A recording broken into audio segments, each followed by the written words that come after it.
Hey, welcome everybody to another exciting Region 9 football season as we get you going with all the storylines from all 7 teams as we're back in Region 9. We're here at the beautiful Reach Higher Athletics. We're in the field house here where they do a lot of football training, our host for our media day, and we're excited to get things going. First, let me introduce the guys. If you don't know them already, I'm Devin Dixon. We got Caden Formaster and Mark Musgrave, and we are ready to go, and let's get it started. First up, the defending state champs are in the building here at the field house. Joining us, representing Coach Taps, Coach Stokes, and we'll meet the players here in just a second. But Coach, congratulations on the state championship. You guys get the 3 seed last year in region. You go all the way through, beat Crimson 30-14. You win that state title. Take us through the off season after the state championship and give us an overall preview of the Thunder coming back to try to repeat. Well, we lost a few kids from last year, our quarterback and running back. We've got some good kids in the pipeline, and they're working hard and doing well. So, yeah, we're excited for this season, and hopefully we do well. I'm just curious, the big difference. Tell us about Coach Taps. We wanted him to be here today, but obviously we're grateful to have you. But tell us about Coach Taps and how he's different than Coach Barry and the staff that you guys have this year. Well, I think this is my 6th head coach there at Desert Hills, so I've seen a few. Coach Taps is really organized, pretty intense, and an extremely hard worker, which would fit a lot of the head coaches there at Desert Hills that I've had. So not a ton new, but organization-wise is unbelievable. Yeah, really organized, really efficient with his time. Great to work for. Now, you did mention you had a handful of seniors leave after last season. What about some of these players that are in the pipeline that have come up and are taking over those starting roles? What can you tell us about some of these guys? Well, there's a few of them. Bo Walls is going to be a junior quarterback, and Garrett Grondel, I think I'm saying his last name right. Those are the 2 juniors that are working at quarterback, and both really good. I couldn't tell you who's going to win that spot. We had a move in at running back from, I believe, Logan High School, Titan.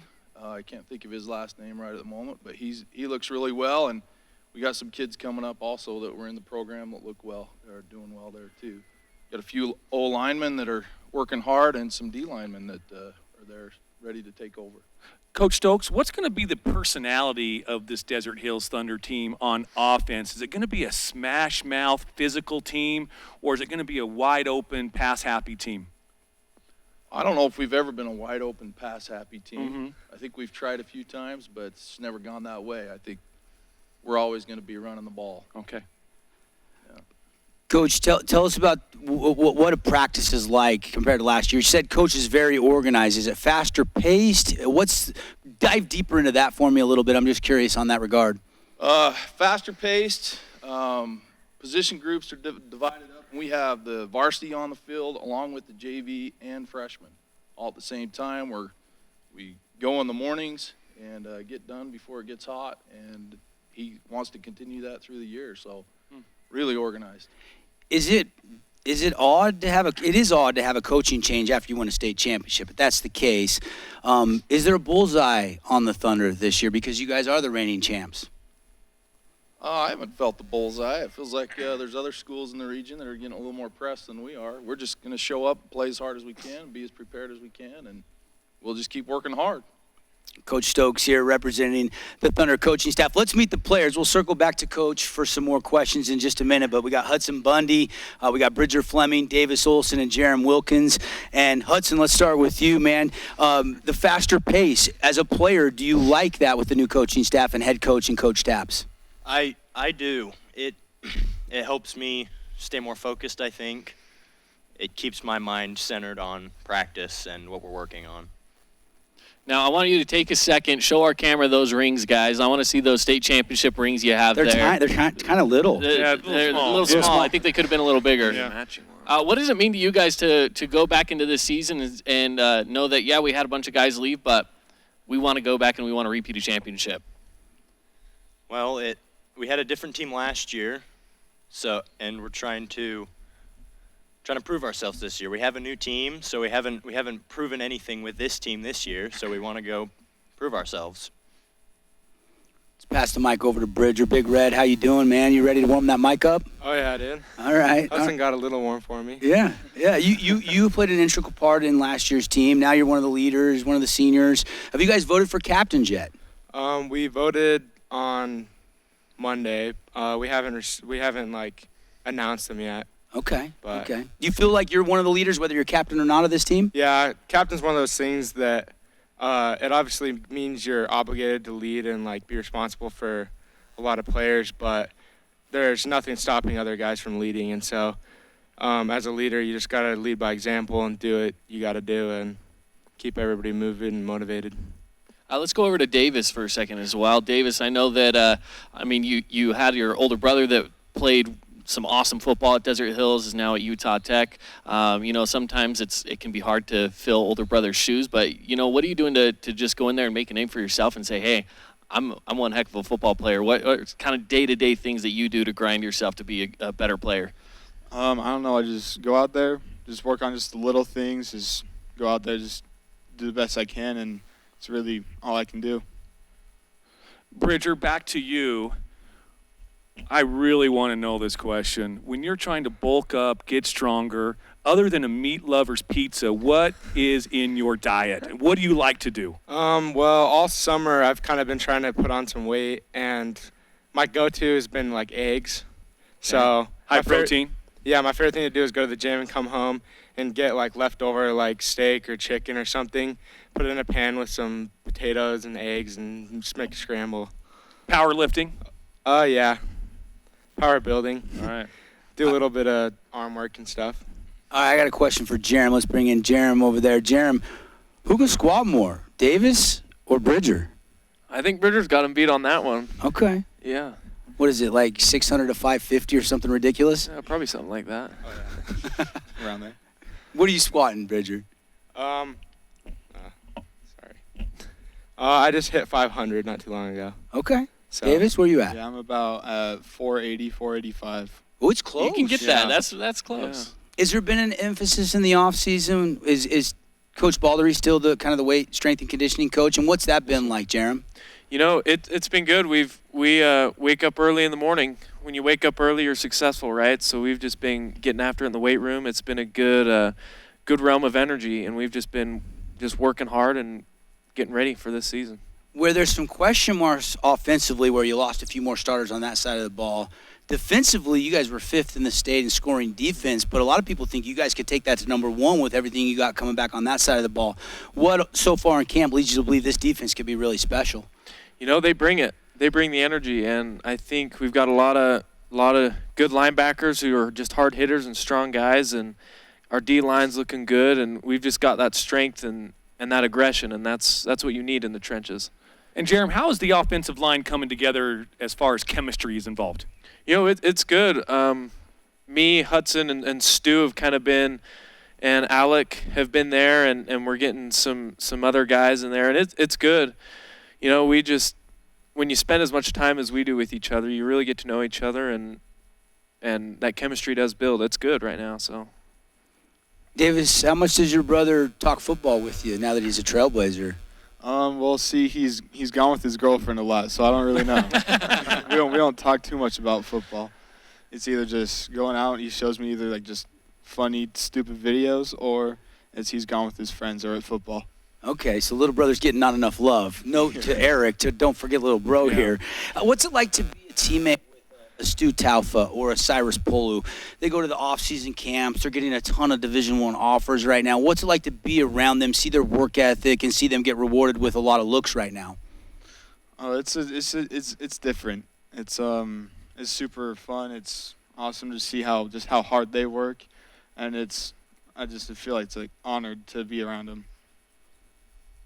Coach, I want to come back to you for a second. Looking at this upcoming season, you guys have a pretty good game right up front with Brighton. Started with them again last year as well. What does that first game look like? What are you guys kind of preparing for in that game one? Well, first game, you don't have a lot of film other than last year's film, so we spent a lot of time looking at that and getting prepared for what they did last year. But sometimes that first game is you just jump in and adjust as you need to. So, they're a bigger school. I think they're 5A still, I believe, so they're bigger than we are, and we just look to have them come down here this year and experience the heat on the field and do our best. Yeah, and Coach, also too, I'm going to stay with you. Kate and I have a segment on our show from the bleachers called Fan, Not a Fan. The 4A expanding from 13 teams to 27 teams. Are you a fan or not a fan? Fan. Oh, yeah. You bet. It's going to be it's going to be a harder road to a state championship, right? Well, I kind of personally, in my opinion, I thought we lost a few good teams in 4A a few years back, so it's nice to get them back and compete with them. Desert Hills Thunder, the preseason schedule is juicy, of course. September 8th, a lot of people are going to circle that game, Coach, because that's when you go over to Crimson Cliffs in what is a rematch. I know you can't look too far ahead, but how is that rivalry going to be excitement for both schools early September? Well, I think from the get-go, it's been a rivalry. I think every team in the region's a rivalry. Not a lot of difference there with how you feel and who you're prepping for, but, Crimson, having them be the school that split off from us, I think it'll always be a rivalry, and they bring it every game we have ever played them, and we expect it to be a barn burner, just like they always have been. Real quickly, Sam Stevens, offensive coordinator, I'm expecting, because he's back in that position, that a lot of the offense will look similar to last year, or are you guys going to change some things up on that side of the football? Oh, a lot of similar stuff, but he's bringing a lot of new wrinkles in, and I think we'll do well. Defensively, should we see some wrinkles? You'll probably see some changes on defense. Yeah, with Taps. Taps kind of running the show there, and some similar players, but scheme's a little different. A lot of two-way players, or does Coach Taps like to keep that kind of, one defense or offense? Not traditionally two-way players, but there'll be some guys that get some time on both sides of the ball. That means the Thunder have some depth and will be a threat to make a run at another state championship. Coach, great to have you. First time having you at our media day. What a pleasure. Guys, best of luck. Have a safe season, and good luck on August 11th against Brighton in that season opener and the rest of the season. Thanks for being here and representing the rest of your teammates. Yes, sir. Thank you. Appreciate it. All right, back to Reach Higher Athletics with more Region 9 Media Day right after this.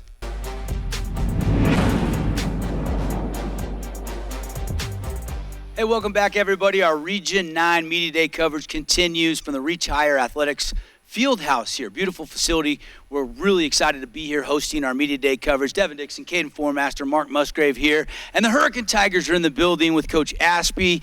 We've got the players representing their teammates. We got Kellen Pledger, Ethan Staples, Alex Stubbs, and Tovea Tuane here representing the Tigers. But, Coach, if we could start with you. You third season now as head coach. You've been on staff for 6 years total. But let's get the off-season report and give us an overall preview of the Tigers for the upcoming year. Yeah, like always, it seems like there's no off season anymore. So starting February, March, we're in the weight room and we're hitting that hard. And we have a Tiger Elite 7-on-7 team that we do. So they're doing 7-on-7. They're lifting, getting on the field as much as possible.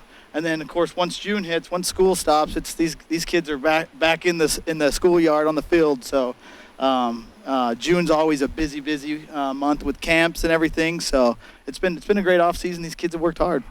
2-win season last year with the off season and everything. What gives you optimism that you guys can double or triple that win total from last year? Yeah, so we were 2-8 or 2-9, whatever it was. We were 16 points away from beating two teams that probably would have had a home playoff game. So we've seen improvement year over year. Sometimes you got to find that improvement, right? And so I think we're getting close.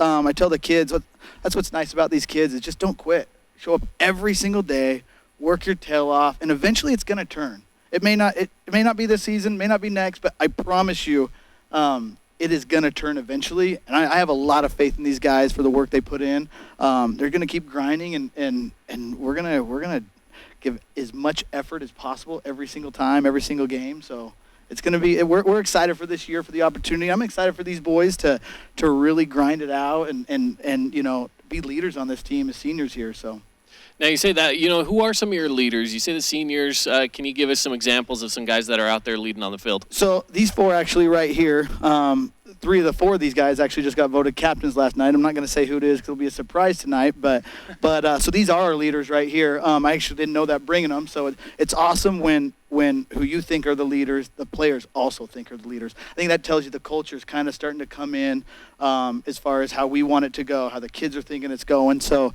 that's what's nice. I mean, every one of these guys is leaders out on the field. They're taking their role. They're pushing the younger athletes, and we're going to be a young team. Have a lot of great juniors and seniors, but we are going to also be a young team, and so we're going to lean on these guys to really push them and to keep them grinding. And speaking of being a young team, give us an in-depth look at the Hurricane Tiger football program. Who are going to be some surprises to Region 9 opponents? Like, you're at practice, you're like, oh, he's good. He's going to be good. Yeah. Yeah. Besides these four, we'll kind of go, because you're going to meet these guys. So besides these four, and we'll talk about probably Lincoln Langston, he's a sophomore. He played a little bit as a freshman as well on our varsity squad, and he didn't look like a freshman. I'm excited for him. We've got Andrew Muggleston, a left tackle. He's a sophomore as well. Starting center, Perry. I think you'll start hearing those guys' names. They'll be household names. I also think, we've got a junior free safety, Kruger Ashby, which I'm super proud of him. Last year he had some little bit of grade issues, which can happen sometimes. And this kid practiced all year long with really knew he wasn't going to play, but he was at practice every single day. I think he played a little bit the last game because of the way the grades work now, and now he's back at it, starting free safety.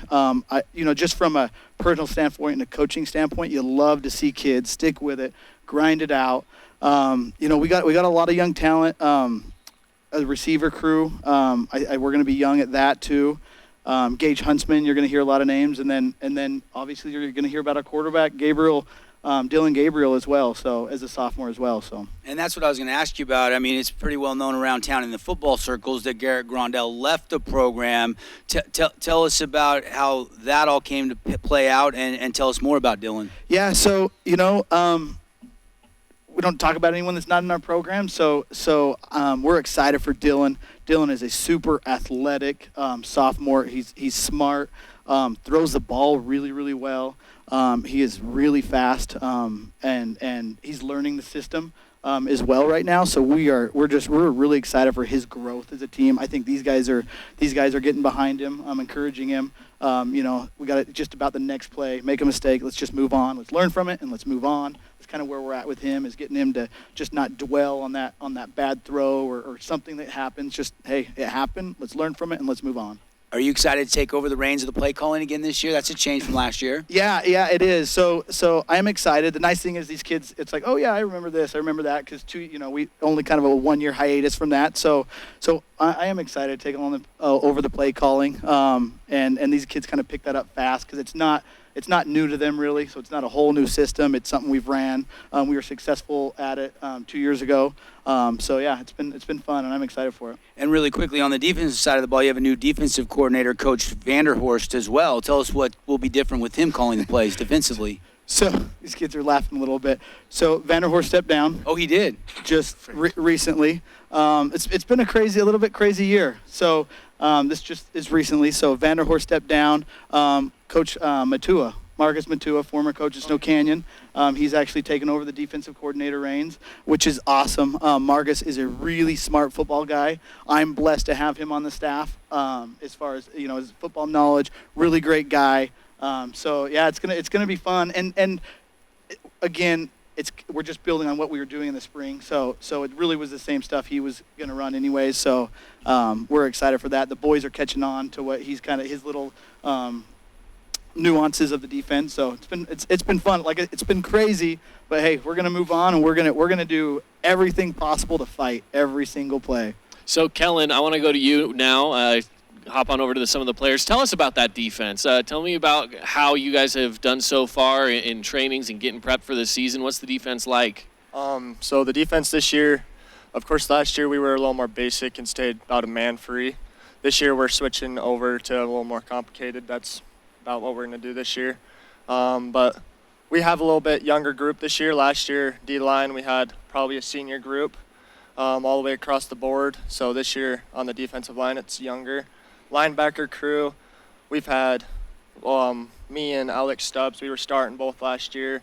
So we have a pretty tough senior linebacker crew this year. So to me, and then our DBs, it's going to be a little bit younger as well. And we went up to SUU and we played pretty well against, of course, like played against American Fork and Cypress and other guys, and we did really well against those guys and shut down their tough offenses and played against some Vegas teams, and we felt like we did a really well job up there. So Let's bring in Ethan for just a second. And Ethan, running back, obviously I've seen some really great running backs over the years come through the Hurricane Tiger program, Brian Scott, and even back to Dotson, and the list goes on. You might not even remember those names. I'm kind of aging myself a little bit here, fellas, but it is an important role. What's the number of totes that you would love your offensive coordinator, head coach, to give you in a game? Is there a number you would love to get per game? I want 20 this year. Yeah, so last year we had a bunch of the offensive weapons, and a lot of them graduated, so I want to step up this year. And Ethan, as a running back, who do you compare yourself to in the NFL? And it's a two-part question. What have you done in the offseason to really prepare yourself for Region 9 play? So I compare myself to Josh Jacobs, and but you're not holding out, right? no. Your contract? Okay, good. This offseason I've just been lifting a lot and eating a lot to get a lot more muscle and weight on me. If there was a food eating contest for the Hurricane Tiger football team, would you have a chance, or would one of the linemen win? One of the linemen. Let's talk to one of the linebackers. Let's bring in Alex for a second. Alex, just your excitement level, man. We know Region 9 is tough. You guys are coming off a 2-win season. Can you go into this season with a little chip on your shoulder, and can you surprise some teams? And take me through Coach Ashby, kind of a two-part question. Take me through what practice is like as you guys are getting fired up with 2-a-days with the season starting next Friday night. I just wanted most of the time practices can be pretty challenging. We usually do most of our drills and stuff before we get into a hard conditioning workout thing. But most of the time we're pretty good at doing our drills. They've stepped it up this year on definitely making us hustle to everything that we're doing. They've stepped up on that end of what was your first question? Just what gives you some excitement about the season, maybe surprising some of the other teams, and what's a tough Region 9? I think we definitely got a better shot this season. I've definitely noticed it during the off season. We've definitely improved a lot from last year. A lot of our defensive and offensive schemes have improved a lot since last year. Going down to the end, tell us again, being on the offensive line, right? What are you guys working on to make sure that you guys you got to be big, but you got to be quick, right? What are you working on in this off season, or have worked on, to get yourself ready to go for this season? The things that we've been working on, we've just been working on the plays, making sure we get that in our minds so we can execute it right. And, not only plays-wise, but, we've been on the film, watching film, and we've been in the weight room trying to get stronger. We have, some young linemen. But, we try to build that strength. So, that's what we've been focusing on. And Tovia, you're a big dude. You got some cannons hanging from your shoulders there. I got to know what you like to focus on in the weight room, and what do you eat during the season? What I focus on in the weight room, I usually do more lower body than upper body, because I want to work on that explosiveness off the ball, especially if I'm playing both sides of the ball, defense and offense. But I work my upper body too as well, but mainly lower body. Mm-hmm. You're just saying you don't skip leg day. Yeah. Hey, give a shout-out to some of your other offensive linemen, because you're going to be protecting a young sophomore quarterback this year. You guys got a huge role. Yeah, I just want to shout out my brother, because I'm playing with my little brother. He's a junior, upcoming junior, Titus Tuine. And I want to shout out Andrew Muggleston. He's, pretty underrated tackle. I think he's going to surprise a lot of people. And our center, Matthew Perry. So, love it. Yeah. Maybe the best hair in Region right here. It's up there. It's awesome. Oh, and also to answer your question about the food. Yes. I just eat a lot of Samoan food. It's just, all that musubi and palusami and galo and all that. Yeah, I would love to be at your offensive line lunches. I would love to be invited to one of those one of these days. I mean, I can cook, so. He also loves the gummies bears inside. He asked where you guys got those, Oh, so nice. you could let him know. Costco, man, Costco. Yeah, these gummy bears. Organic. I was like, Yeah. Loki's, it's His pockets are bulging. Pockets full of them. Coach, it seems like you've got a great group. These guys are great leaders for your team. Take just a second, talk a little bit about these guys and what they mean for your program. Yeah, every one of them is awesome dudes. Like, they have stuck with this program, and with me as a coaching staff, and so I got nothing but love for every one of these guys. I ask them to do something, they do it, whether it's changing positions, whether it's in the weight room. Honestly, every single one of them has done everything that I've asked for 4 years, and that's why they're here. So I'm super proud of them, because it's easy to quit in this day and age. It is easy to quit. I just tell the guys, show up every single day. Eventually, it'll change. Could be tomorrow. Could be in 2 weeks. I don't know. But if you quit, it'll never happen. So that's what these dudes. Every single one of them. I mean, they're just all great people, and that's what we're trying to do as a program, right? Raise great people, raise great husbands, great friends, great fathers, all that. So I love them all to death. I'd do anything for them. So. And they're ready to go to battle next Friday night, season opener August 11th. Mountain Crest first up. Guys, best of luck. Safe, successful season. Can't wait to get some of your games on the radio, on the live stream here on the Fan Sports Network, and we'll see you out there in the Tigers Den one of these Friday nights. Let's do it. We're ready. The Hurricane Tigers, everybody, Coach Aspie and the fellas, we'll take a timeout. Lots more Media Day coverage coming up when we come back. The Dixie Flyers will join us here from the Reach Higher Athletics Field House. Stay with us. Hey, welcome back, everybody. Reach Higher Athletics hosting our Region 9 Football Media Day.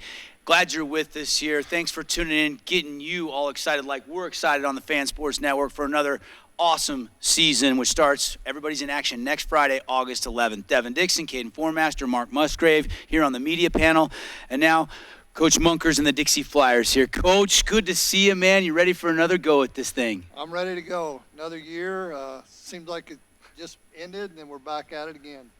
Coach has got Junior Coughlin, Jackson Barbin, Casey Fa'otoa with us. We'll talk with the players in just a minute. But, Coach, bring us up to speed. Little early exit in the postseason. That's got to kind of eat at you in the offseason. Tell us about the offseason camps and give us an overall preview, and tell us about maybe some new players are going to step up and play some meaningful minutes for you this year. Yeah, that was a heartbreaker the way we ended our season last year on the last Hail Mary that Mountain Crest threw up and caught it and sent us out of the playoffs. But, it's another year. We rebound from that.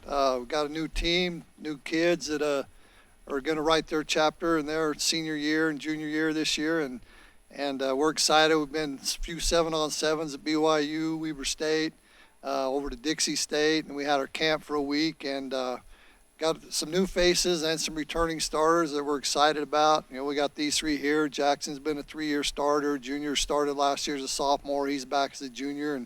And our center went down last year, and Casey had to step up and do a great job for us when Aiden Hatch got hurt. Now, tell us about looking forward to this season. Again, you said you did have quite a few people that came out of the system. What does this season look like to you as far as the pipeline, these players that are coming into the system? What can you tell us about some of these newer guys? Well, we got, it's just like, they just move up. It's like they played JV last year, and it's kind of, we've got the program where kids are just used to moving up, and a lot of them don't have a lot of varsity experience, but we got these three back that have all played varsity. We're looking forward to Dave Barchi. He got some reps last year at wide receiver a little bit. On the defensive side, we got Jake Dombrowski back, who's started for us last year. But we got some new guys over there. Kason Glover at corner is doing a great job for us. Carter Van Lien on the other corner started for us last year. And Daylor Akins is looking really good right now. He was kind of our JV star last year. Didn't see much varsity time, but he's doing a great job over there for us.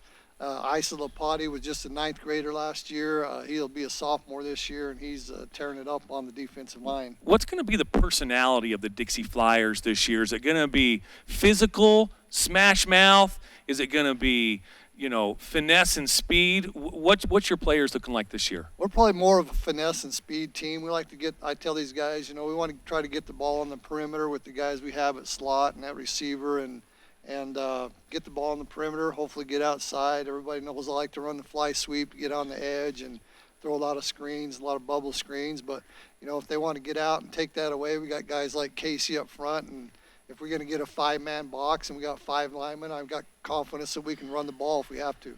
Brock Parrish, junior quarterback, looks like he's going to be your starter. Anybody pushing him, and what can you tell us about him? We haven't seen him ever play for the Flyers. He's brand new in the program.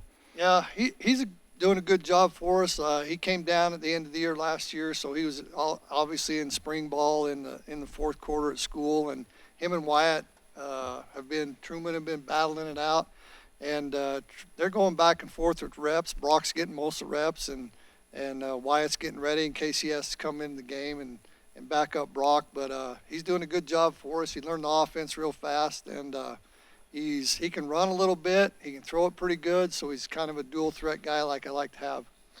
We could go back and list the Blake Barneys and Barbin and Reggie Graff, who's now a Trailblazer. You can go back to the Mike Sharp days. I mean, you've had some great quarterbacks. Does he have a chance to be, by the time he's a senior, one of the great quarterbacks like you've had over the years? Yeah, he's got a chance. I mean, like I say, he's that dual threat guy I like. He's about 5'9", 5'10" right now, 165 pounds. So he's really durable. He can run the ball. He can take a hit. Like I say, he's learning the offense.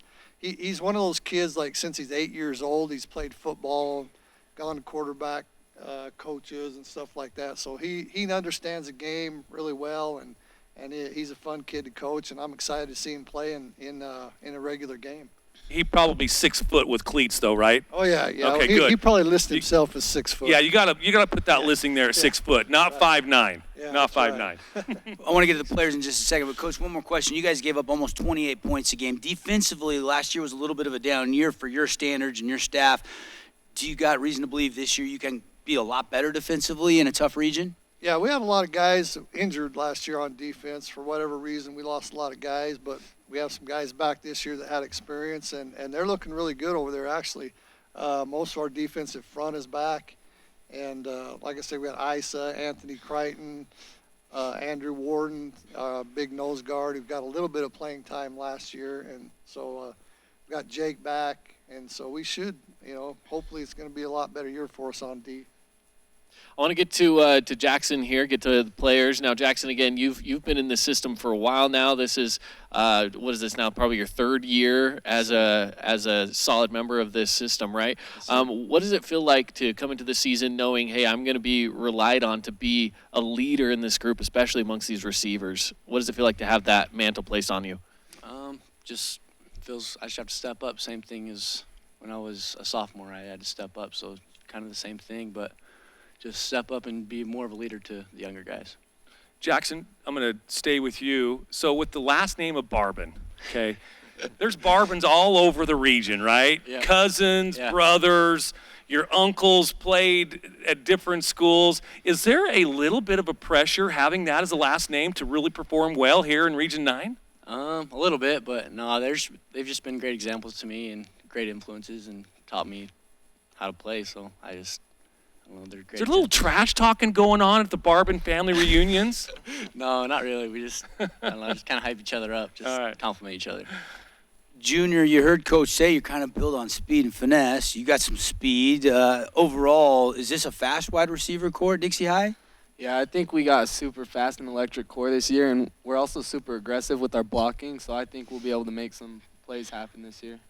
Early in fall camp, is the offense ahead of the defense, or is the defense ahead of the offense? I'm just curious. We both go back and forth depending on, who's on which side, because we got some players playing both ways, so we'll just go back and forth. Sometimes the offense will win, sometimes the defense will win. What does the preparation look like from the offseason? What have you been doing personally to get ready for this upcoming season? Personally, I did track this year to increase my speed and help with that, and I've just been working in the gym, on the field, just doing anything I can to be better and help the team out. And Casey, going down to you, what have you been doing in the offseason to help your offensive line? And give us a shout-out to the rest of your offensive line, too. Go ahead and give them a shout-out. But what have you been working on in the offseason? Footwork, speed, everything I lacked last season. I was able to work with ball skills to just get stronger, work on technique. And shout out to my offensive line. I think we got a lot of dogs this year. Got a newcomer, Kimo Lopati, Ben Hunt. They're really good dogs, and I think they're going to bring really good energy to the team. And when you're talking dogs, you're talking DAWGS, right? Dogs, Oh, yes. awesome. Coach, you keep up with the lingo with these kids nowadays? I can't keep up with it. Hey. I tell them when they text me, don't use those IDKs and whatever. Spell it out so I know what you're talking I got to about. make fun of Mark because dogs is one he just learned last year, Yeah, so I'm he's just been getting on using it that. as much as possible I'm now. just getting on that. DAWGS dogs. Jackson, from a player's perspective, tell us about, Brock and Wyatt and how they're different and how, they're getting their reads down. And, I mean, we're talking about a mastermind in the state of Utah, a legend as far as play calling goes. And there's a lot to understand and grasp as a quarterback or a receiver in this system. Yeah, they're both studs. They both work very hard on and off the field, and I don't know, they both can run a little bit. They also have the ability to throw as well. So, what's up? Oh, go ahead. I'm good. Sorry. Question for each one of the players, okay? I'm not going to put Coach on the hot seat on this one, but what venue do you like to go to and play and win? Who's your biggest rival and what's your favorite venue? Start, Casey. Yeah, you got it. Oh, me? All right. I don't know. I like going against my cousins. I got a cousin, Archie Throwfall. He's on Snow Canyon, so it's gonna be funny going against him. But also, it's gonna be funny going against Crimson, against Steel. Mm-hmm. I think I'm most excited for the Snow Canyon game this year because we own them from last year, and I got a couple buddies over there. So I think we own them from last year. Casey? Gotta do Desert Hills. I got some people I go to church with over there, so right after that game we go Sunday and we beef about it. So we gotta keep the winning side. I love that. We I do beef too. about it. Yeah. I think Coach wanted you to say Rice-Eccles Stadium, and whoever is in the other side of that state Whoever's on the other championship side. is the one he's looking forward Yeah, to. exactly. Hey, I'm just curious, the preseason schedule. You guys have a tough preseason schedule. Did you do that intentionally, or is that just how the schedule fall? Obviously, you've been playing Springville for over a decade, that first season opener. Yeah, I like our preseason. I like to be tough. Hopefully it gets us ready for the region. I mean, you got to be ready to go up against anybody in this region. So I like to play that tough preseason game. We got it again. We got Springville. Up at Springville, they just got new turf. We're going to have to play that a day game because their lights aren't done. Then we got Mountain Ridge, a 6A school that replaced Riverton. And they were playing Park City, who's ranked in the top 5 in our classification. So if we get done with preseason, we'll, have a good measuring stick of where we're at and hopefully be ready to go for the season. Coach Munkers and the Dixie Flyers hanging out with this coach, Andy Stokes, Wayne Lafapo. It's the Coach Munkers tree. We talk about this from time to time. Rick Barry, he exits the region, and now Andy Stokes is back. You're going to be matching wits against a lot of your former understudies. Yeah, we talk all the time, talk every week about football, and, they're trying to get me a little bit better and show me a few things, and they'll chat and ask me questions. So we're still good friends, and, football's football on Friday night, and after that, Saturday morning you wake up, you're still friends. So I'm excited for those guys. Wayne's never really wanted to be a head coach, he said, but he's fallen into those shoes and done a great job at it. Andy had his great run at Dixie before he left and at Tempview, so they've both been doing a great job. Now he's back being the OC, so I'm excited for those guys, and hope they have a good year, all except for one game. Yeah. And Coach, 4A going to 13 from 13 teams to 27. Are you a fan or not a fan? I'm a great fan of that. Yeah, great fan. You get tired of playing the same teams over and over, and they put some good teams down in 4A now. So you're gonna have to play a little better football week in and week out. You're not gonna be, automatically in that quarterfinal game or that semifinal game. You're gonna have to earn it. So kids are just gonna have to step their game up, work a little harder, and that's gonna be for everybody down here. They put some pretty good teams in that classification. And top 4 teams in each region go. Not everybody goes where we've had everybody going. Is that what I understand? No, it's the same way. It's the same way? Yeah, it's the same. They're still going to have the RPI, and everybody will make it in. There'll be a few teams that will play that first round, and then after that, it's... Do you wish they'd go top 4 in all the regions and then we'd have a 16-man bracket? Well, I was always a fan of that, but last year I wasn't because we would have gone on the road to somewhere. I can't remember who we played. I think we would have gone on the road to Mountain Crest, but we had the higher RPI, so we ended up coming down here. But it just depends. They're going to do what they're going to do, and I don't really have any say in that, so I don't worry about it. I'm just, go with the flow or whatever they want to do. That's what we got to deal with, and I can't control that, so I'm not going to worry about it too much. Thanks for bringing the guys in. Coach Blaine Munkers hanging out with us, the Dixie Flyers. Guys, safe, successful season. Thanks for representing your teammates, and we'll see you on a Friday night down at the hangar real soon. Yes, sir. Thanks for having us on. Hey, I want to thank some of our great sponsors here as Media Day coverage continues after a quick timeout. Appliance Wholesalers Plus, Boulevard Home Furnishings. We appreciate Holbrook Asphalt, and we'll be live to Reach Higher with more Media Day coverage right after this quick timeout.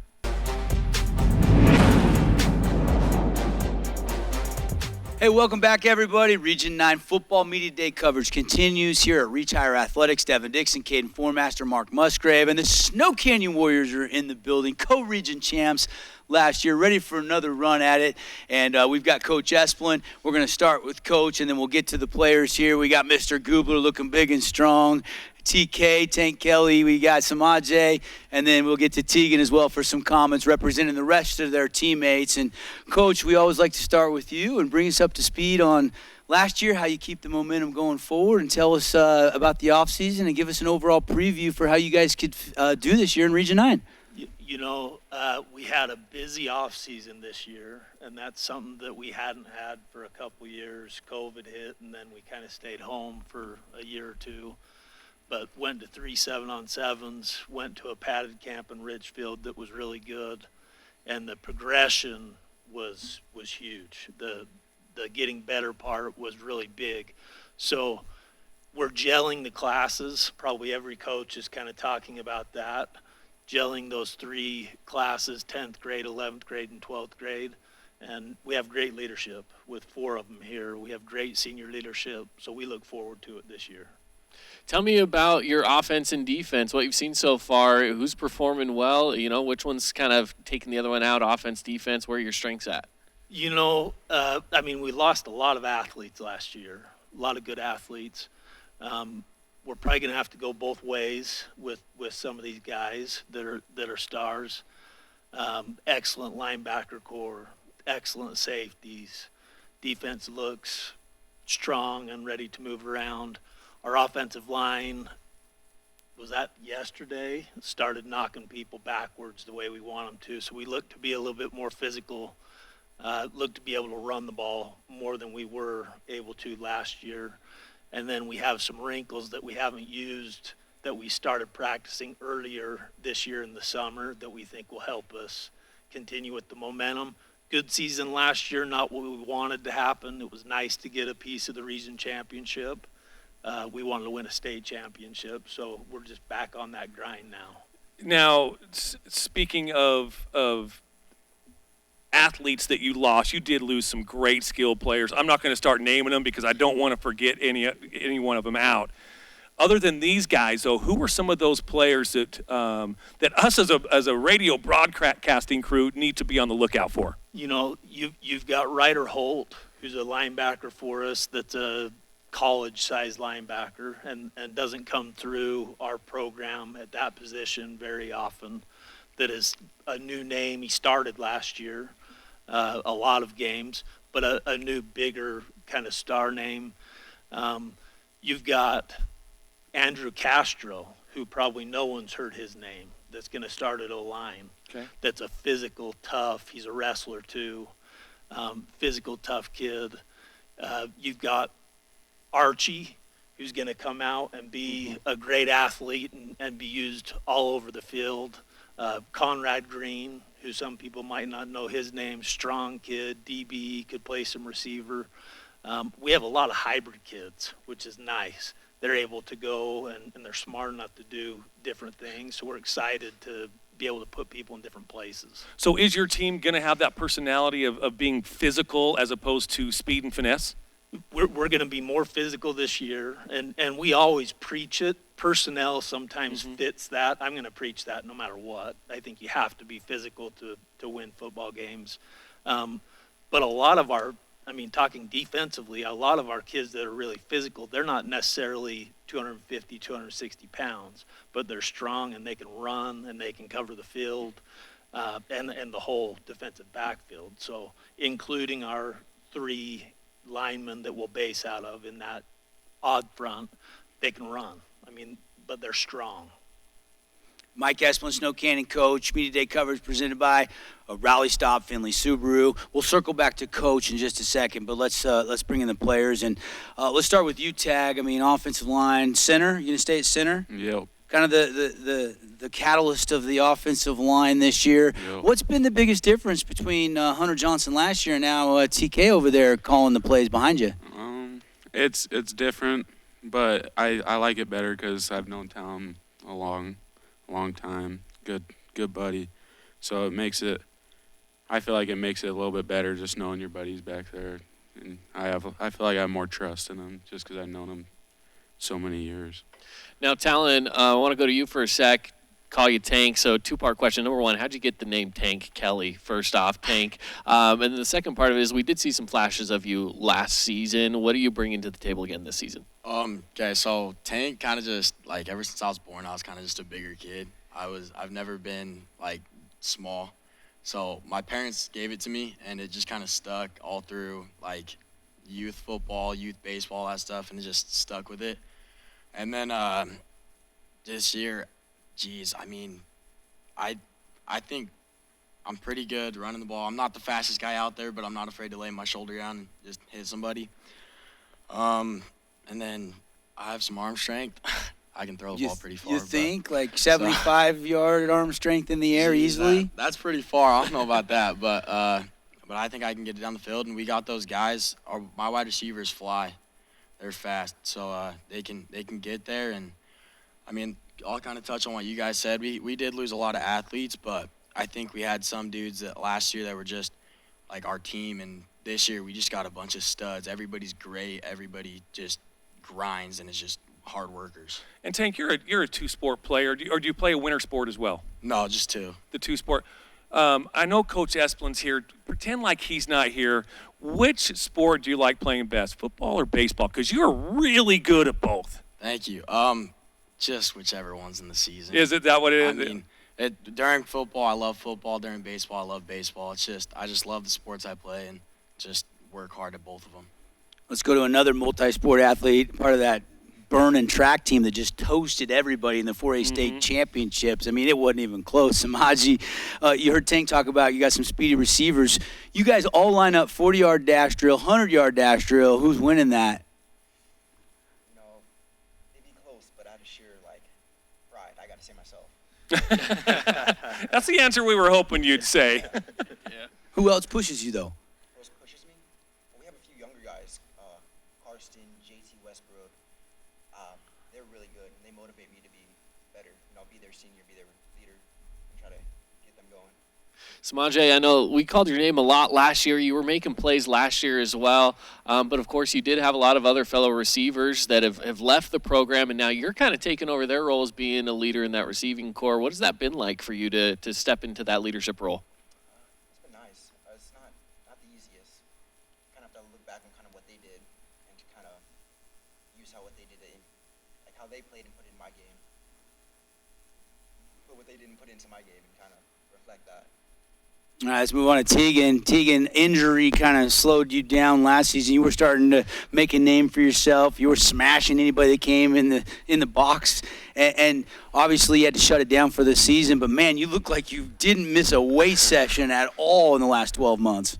Yeah, thank you. No, it definitely slowed me down, for those first couple months. But it's my senior season. I wanted to get back. I wanted to get ready for this season. I wanted to make a name for myself, because I didn't feel like I did as good last year for those couple games. But I'm ready for this season. And like Coach Esplin said, our defensive point, because I'm a defensive guy, we're really strong. Like we have Ryder Holt, Max Reynolds, those backers, Diesel Smith, backer core is really good. Safeties, we're going to bring thunder.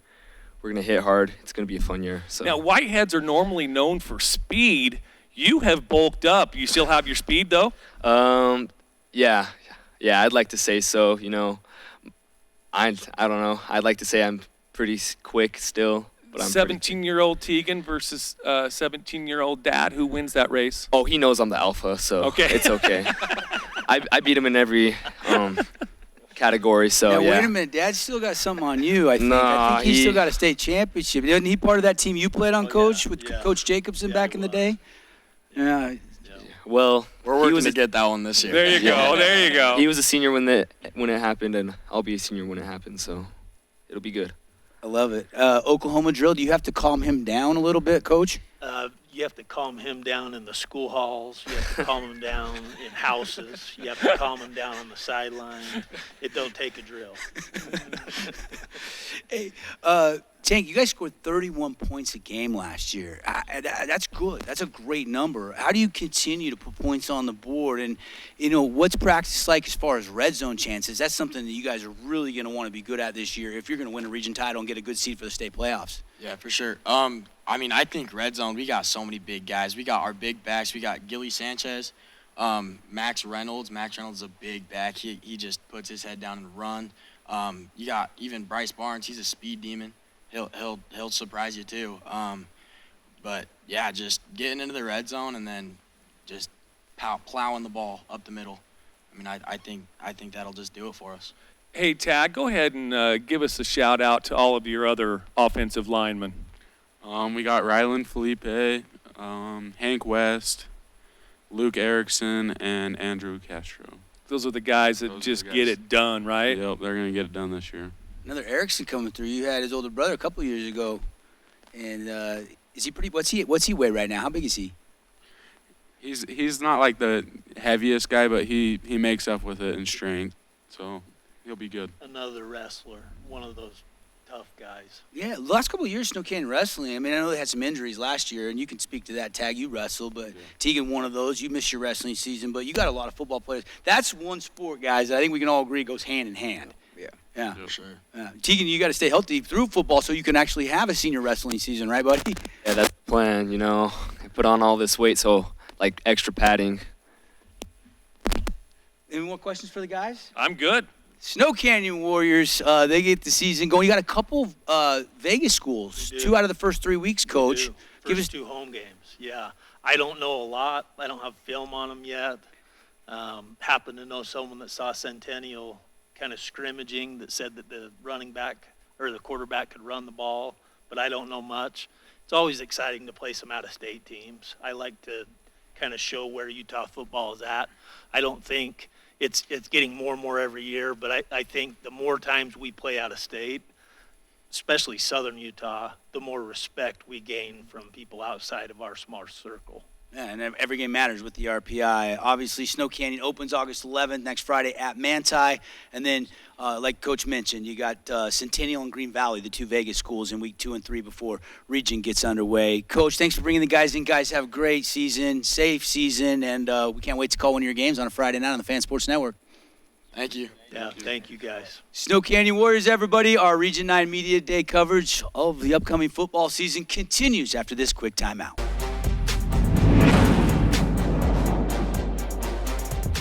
Hey, welcome back, everybody. High school football Region 9 Media Day. Here we go again. We're excited to get everybody pumped up for this season. I want to appreciate and give a shout-out to some of our sponsors, Jason Baum, Bay Equity Home Loans, Wilkinson's House of Lighting, Hearst Ace Hardware, Cash Valley Bank, some of our great sponsors bringing you our Media Day coverage today. Devin Dixon, Caden Formaster, and Mark Musgrave here at the Fan Sports Network. Talking with all the coaches, and now joining us, the Pineview Panthers and Coach Boyer. Coach, we're going to start with you, but we'll get to the players in just a second. But I always love to talk to you because I know you love talking to me, and you're going to give me about 30 seconds on what you've been up to this offseason and a preview for the Panthers this year. So we did all of our summer stuff, went up to Idaho, competed really well, went to BYU 7-on-7, went over to Utah Tech, competed really well. And then other than that, just been practicing, getting in the weight room all summer long.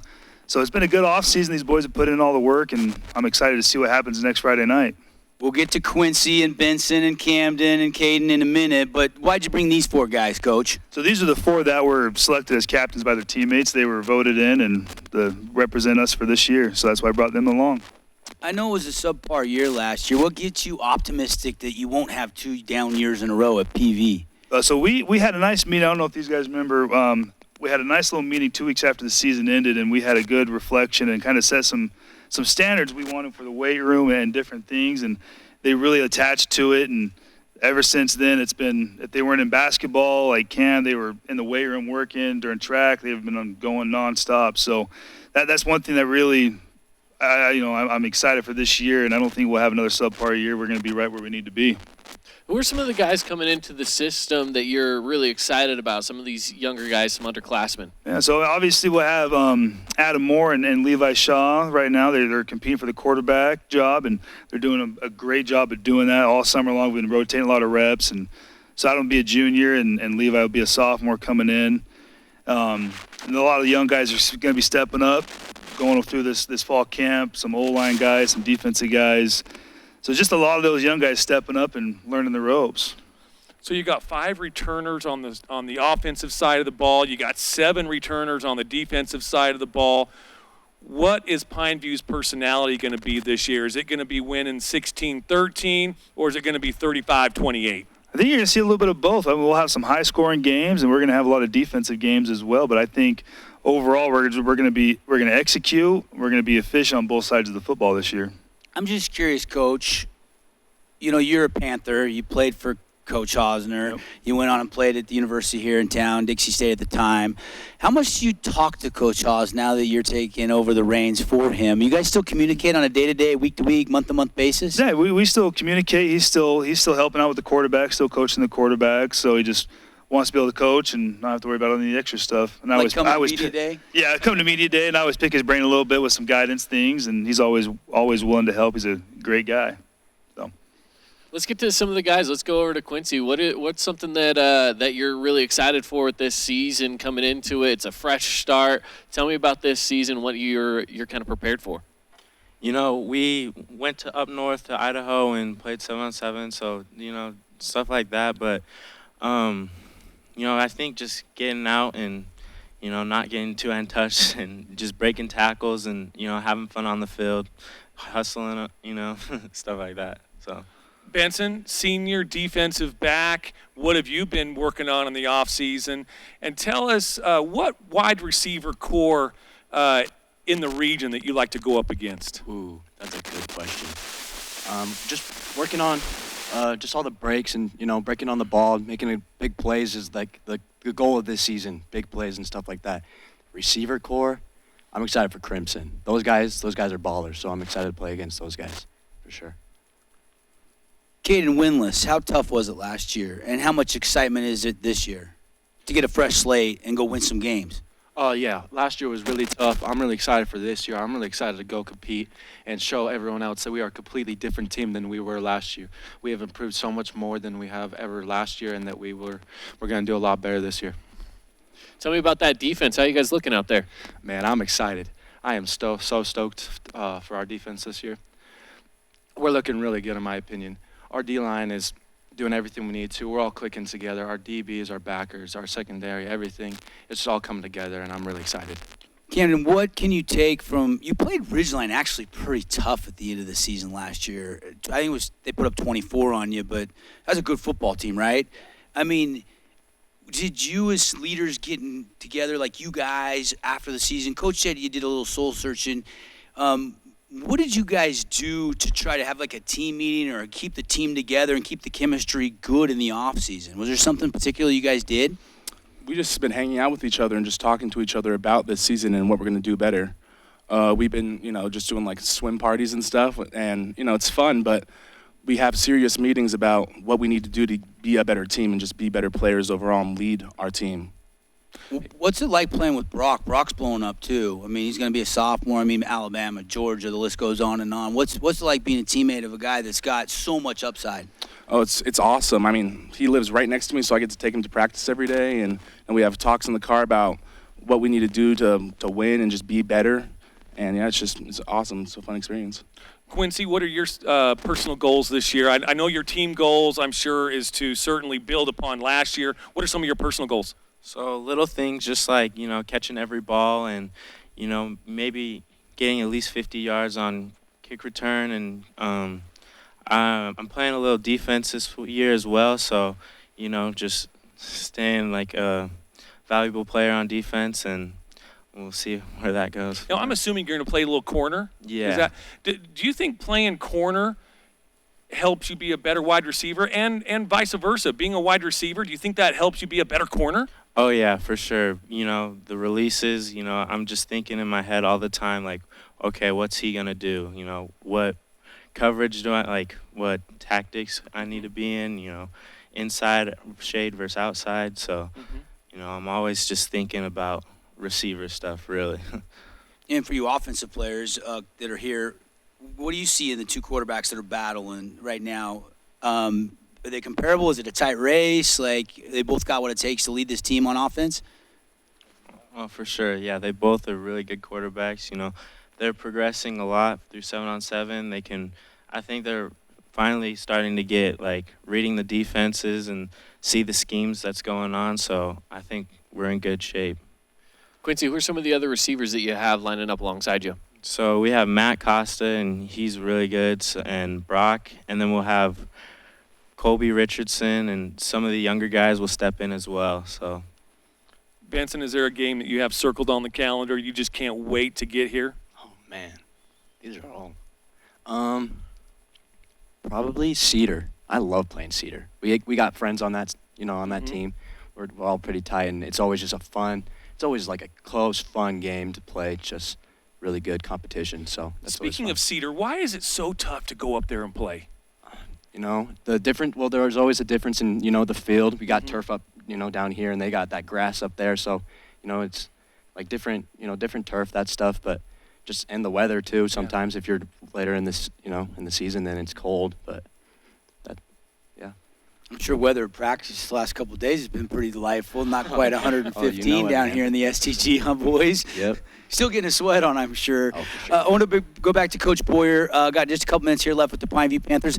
I wanted to get your take on Brock Harris. I mean, what's it like for you to coach a 6'6" sophomore that's getting hotly recruited, and how do you make sure that you incorporate him in the offense and keep him an integral part of what you're doing, but also get guys like Quincy the ball and other playmakers that you have up and coming through the program? Yeah, I mean, me and Coach Shaw work every day. We're always in talks of, okay, how's this offense going to work, and go through everything. And we have a great game plan going forward for the whole season. And then as far as coaching him, Brock's a great kid. He's a top-notch kid. He's a great student, great kid, great personality, works his tail off just as much as anybody else. He doesn't let all this stuff get to his head. He's just a great football player and a great young man. What's it like when Alabama or Georgia calls you as the head coach and wants to talk about him? Oh, it's definitely kind of a mind shock for a second. Like, oh yeah, I'm from Alabama, I'm from Clemson, I'm from Georgia. It's just kind of a little mind shock when those people call me. So, Quincy, you can spin that as an opportunity for you to shine and maybe get some eyeballs on you and all of your teammates for that matter, right? Yeah, of course. He's going to be bringing a lot of attention to us, so all we have to do is go out there and play hard. I'm sure all you guys want to play at the next level. That's got to be a goal. Sure. Yeah, sir. I love it. The Pineview Panthers. We're running out of time. Coach Boyer and the fellas. Coach, final thoughts on the preseason schedule. Tell me about the first couple of weeks of the season. You like what you got? Oh, yeah. Yep. We got Logan coming down next week. Then we'll go to Canyon View and then Tooele coming down. So we have a nice, tough preseason. Get us ready for the regular season. Desert Hills, first game. All right. We look forward to having a bunch of Panther games right here on the Fan Sports Network. Guys, thanks for coming in, representing your teammates and all of Pineview High School. Thank you for the time. Have a safe and successful season. Coach, always a pleasure, buddy. The Pineview Panthers. We'll take a break. Media Day's not done yet. We got 2 more teams to get to, plus our preseason all-region team and MVP, as well as the preseason poll. We'll get you all that at the end after we've talked with every team. Quick timeout. Right back here to Reach Higher after this.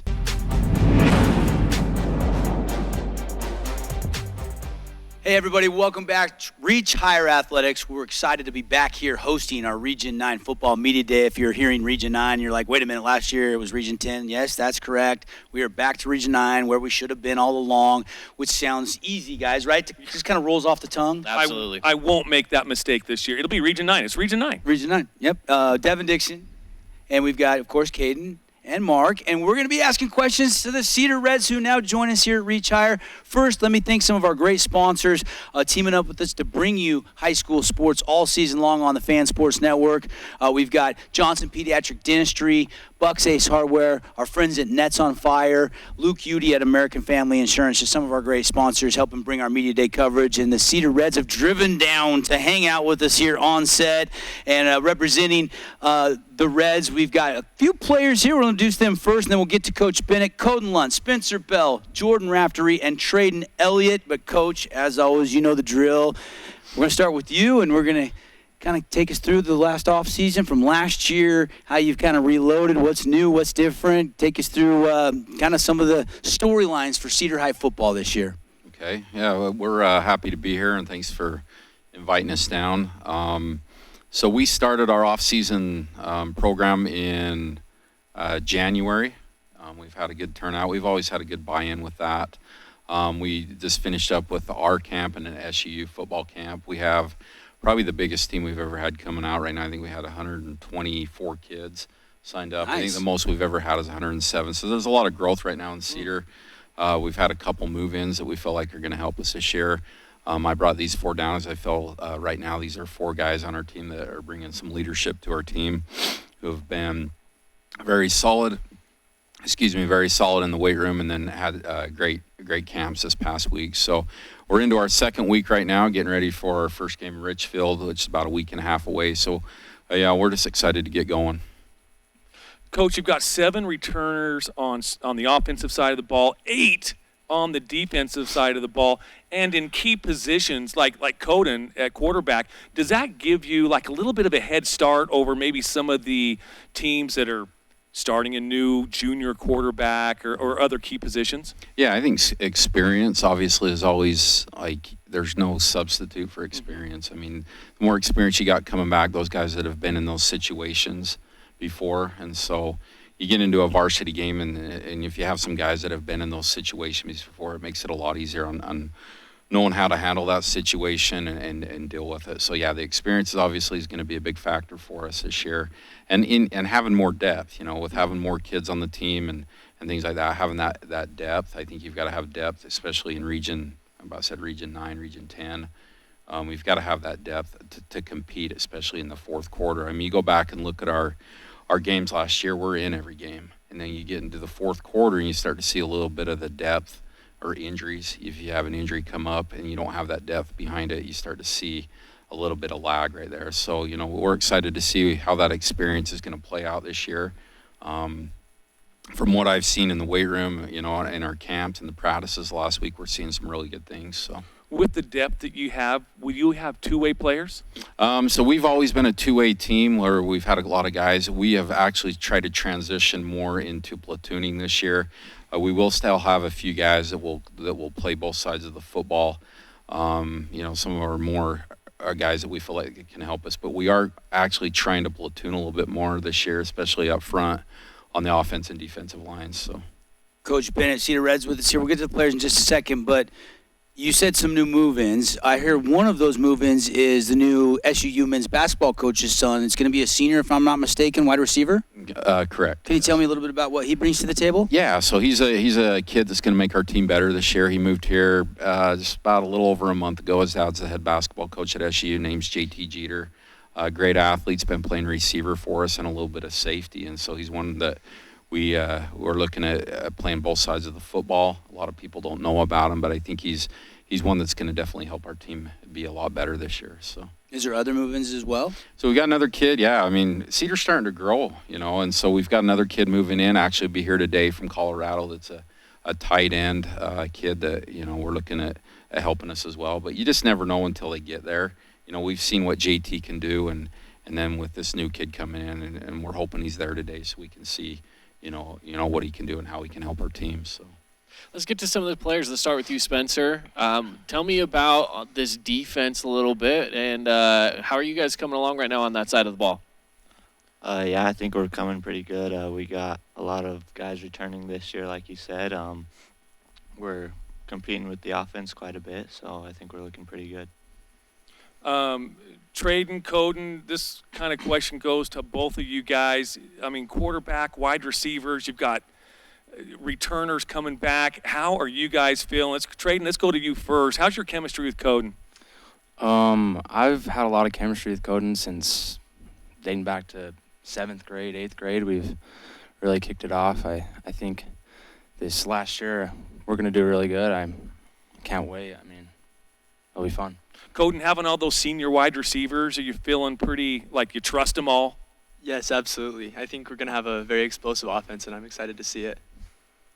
I want to go to Traden for a second. Traden, last year your dad comes in, offensive coordinator. You guys average 19.9 points per game. How many nights did you guys go home after games and actually look at film? And what wrinkles and what will be new with the offense this year? Oh man, film after football games, especially after losses. Not much sleep that night. It's long nights after those games, man.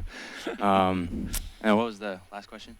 Sorry, Just new wrinkles, any changes in the offensive play calling this year? Not really.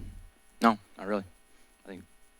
No, I wanted to say, Traden, that we're going to be talking about coming up. We're talking about the preseason polls and where everyone ends up. But you definitely got a lot of love from coaches and from media. How are you guys just going to take that step up again and continue to get better this year?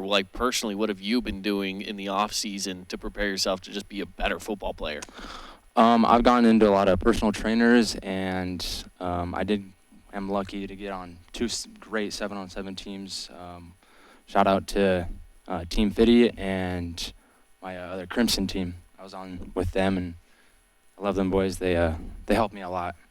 It was good. Coden, I'm going to kind of follow up Caden's question here, but what have you been doing in the offseason to make yourself a better quarterback? And then tell me the team that you like to beat the most. Okay, yeah, just lots of camps, like the QB Elite stuff. Went to a lot of that this offseason. Just lots of personal stuff, some personal trainers and stuff, which has been really awesome. Good to work with. And, oh, man, I don't think I can pick out one game off of the schedule. We have a great schedule here in Region 9 with lots of good teams, and so I don't know if I can pick Oldest this one. rivalry, maybe Dixie. Maybe, is a crosstown rival Canyon View?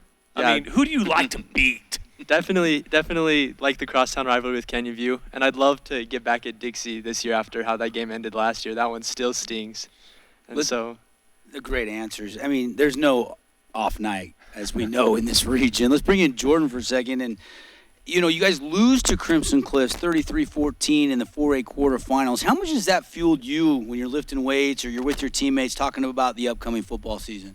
Oh, man, it fuels me a lot. Every day I'm thinking about that game. Last year it hurt. They sent us home, second round of playoffs. So it fuels me to just go out there and compete every day, get as better as I can to go and hopefully beat those guys this year. So size-wise, how you guys looking in the trenches this year? we got some big boys on the front line up there, but we're looking pretty good out there. What was that smile, Coden? You agreeing with that, or what are you laughing about? Yeah, I agree with that. There are some big bodies on the defensive line. It's good to see. Coach, you bigger than you've been in a while? Yeah, I would say if you compare maybe the last 4 or 5 years, it's probably one of the bigger teams we've had up front on the O and defensive lines, and so we're excited about that. So, what's Coach Esplin saying about the defense right now? Is he all fired up about this year's squad? Yeah, he's a quiet guy. He is always trying to analyze and process things that are going on and stuff like that. But we're running some different things defensively this year, and one thing Coach Esplin really brings to the table is he's very smart. He understands the game, and so he's able to, I think, make adjustments throughout the game and call the right plays at the right time. So, Spencer, what makes Cedar so hard to play at? Everybody always talks about, man, Cedar is so tough in Cedar. Why is that? I think we probably got one of the smaller teams in our region. We still come out and compete, which is good, but yeah, we definitely smaller than everyone else. Crowd's good up there on a Friday night. You guys feed off that? Oh yeah. Yeah. Those grass. I think a lot of people would say it's the grass versus the turf too, right? Yeah, the grass and the band for sure. The band. Yeah, the band. That's what we always say during basketball season, because the gym, it sucks it all in. But in football, do you guys feed off of that as well out there on the field? Yeah, definitely, 100%. Couple more questions for the Cedar Reds here, Coach.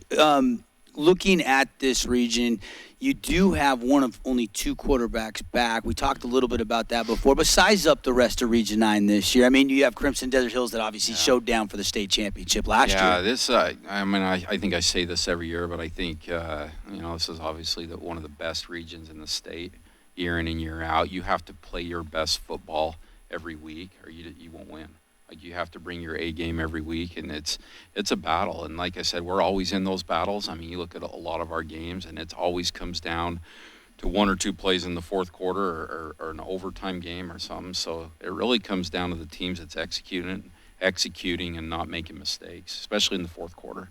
So. Yeah, that overtime game a couple of years ago at Desert Hills is still just one of those games that is burned in my mind. It was one of the greatest games I've ever seen. Yeah, I mean, we have, I would say, just in this region alone, we have at least one. I mean, you want to come to an entertaining football game, you come to our game versus anybody down here, and it's guaranteed it's always going to be one of those nail biters in the fourth quarter overtime. Everybody saw our game against Dixie this year.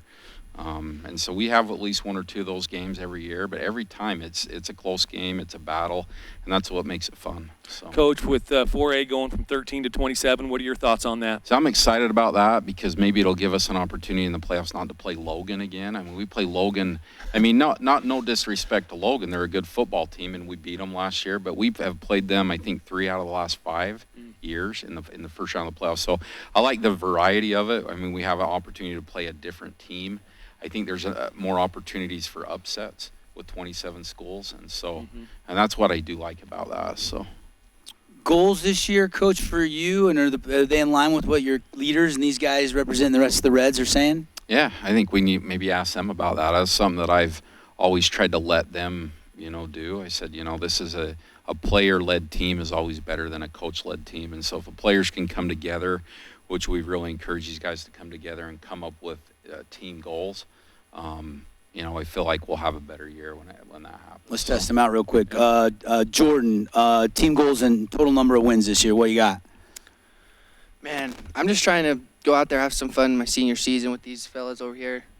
Hopefully we could get past the second round of playoffs. I'm hoping we can go all the way this year. He's not going to give you a number, Devin. He's been trained 4 wins media-wise. last year. I was thinking, 7, 8, 9. He's not going to give you a number. He's been trained. Yeah.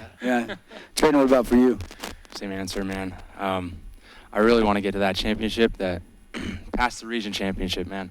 If we can get them, it'd be awesome. Again, I'm not going to give you a win count, but weightlifting goals. Can I start there? Did you want to bench a certain number or squat a certain number? Can I at least get that out of you? Yeah, I mean, I'm not too big on the bench, but I'm a really good power clean guy. My numbers this year, I wanted to get 275. I got 276. So. I got 265. Sorry.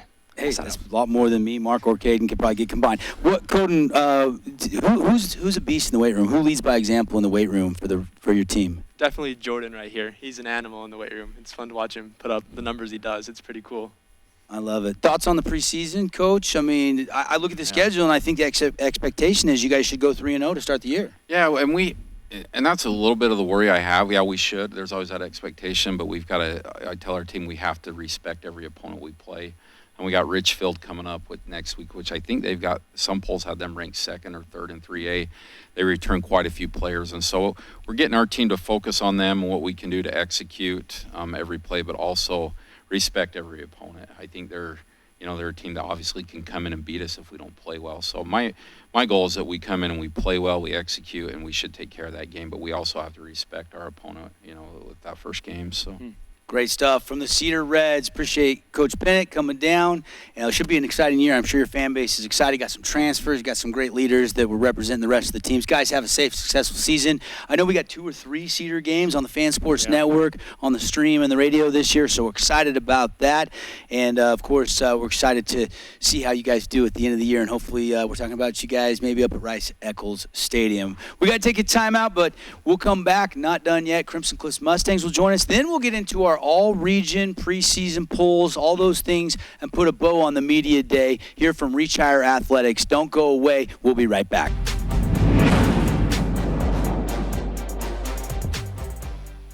Hey, welcome back, everybody. Region 9 Football Media Day. Season starts for all 7 of our local teams next Friday night, August 11th, and we're going to be bringing a bunch of games to you on the Fan Sports Network. Devin Dixon, Caden Formaster, Mark Musgrave, our panel here, and now joining us on set, the Crimson Cliffs Mustangs, and we do appreciate Reach Higher Athletics for hosting our Media Day coverage. Also, thanks to Adams Wealth Advisors, Intermountain Sports, Dealer Collision, and Scooters Coffee out in Hurricane, some of our other great sponsors bringing you high school football this season.